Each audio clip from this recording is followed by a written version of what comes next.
Bonjour, ma coiffure vous convient-elle? Je suis à un poil de vous lire la suite du Fils de Garot.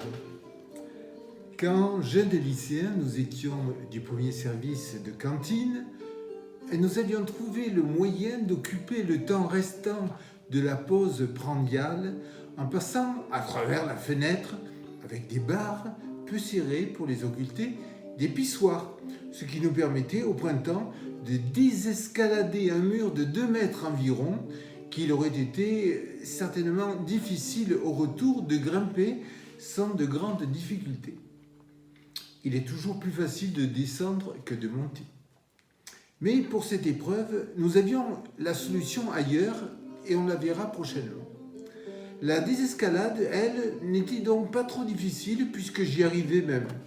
Nous partions ainsi à 4 ou 5 nous ébobir dans la campagne qui était encore proche à cette époque, tout de suite juste derrière le stade de la ville, stade non loin du lycée pour nos jambes véloces. Juste derrière ce stade, flambant neuf et réservé pour l'équipe de rugby de Castelsarrasin, c'était donc encore la campagne et y poussaient même des sauvages artichauts, crus comme c'est souvent le cas avec les légumes lorsqu'ils croissent. J'en mangeais de ces artichauts crus, comme si je n'avais pas eu assez à manger à la cantine et ce devait avoir été souvent le cas. Oh, je n'en mangeais que la base des feuilles, comme cela est bien entendu, avec des artichauts silencieux. Mais celles-ci suffisaient à satisfaire mon estomac par leur craquant un peu acide. En revanche, elles avaient tendance à laisser ma langue, mes papilles et même mes lèvres ornées de traces noires dues sans doute à l'acide dicaféylquinique,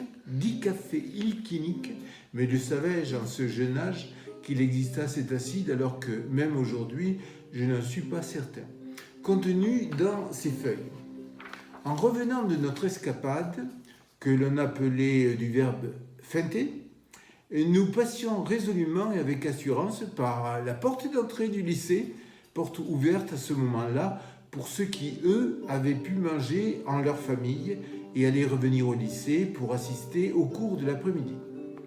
Un jour, à l'occasion de notre retour de feinte, nous vîmes la directrice du lycée, petite femme qui nous faisait peur, avec le surveillant général, tout aussi redoutable, lui aussi à ce moment-là, dans l'entrée du lycée, certainement au retour de leur repas au restaurant pour aller vaquer à leurs tâches professionnelles. Il nous fut soudain une idée opportune d'entrer à côté d'eux avec un plein d'assurance, feinte elle aussi, mais qui veut la feinte veut les moyens, comme l'eussent fait des élèves qui eussent pour leur part été des non-demi-pancus, demi-pensionnaires. Nous les saluâmes toutefois poliment, le surveillant général et la directrice, et avec quelque sang-froid, tous nos administratifs supérieurs, responsables de la discipline, ne firent pas plus attention à nous. Il était peu probable, selon nous en effet, qu'ils eussent su quelle était notre officielle gastronomique condition lycéenne, couplée indisciplinement avec notre audace du moment. Ou pour mieux dire, qu'ils eussent eu, eux, l'idée à ce toujours moment-là de nous identifier en demi-pensionnaires ayant feinté pour aller, sans autorisation, courir la prétentaine après le repas et manger des artichauts.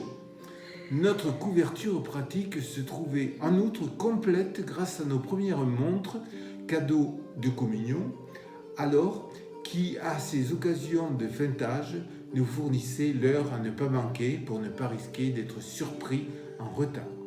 L'horaire d'été n'existait pas encore toutefois. À la prochaine!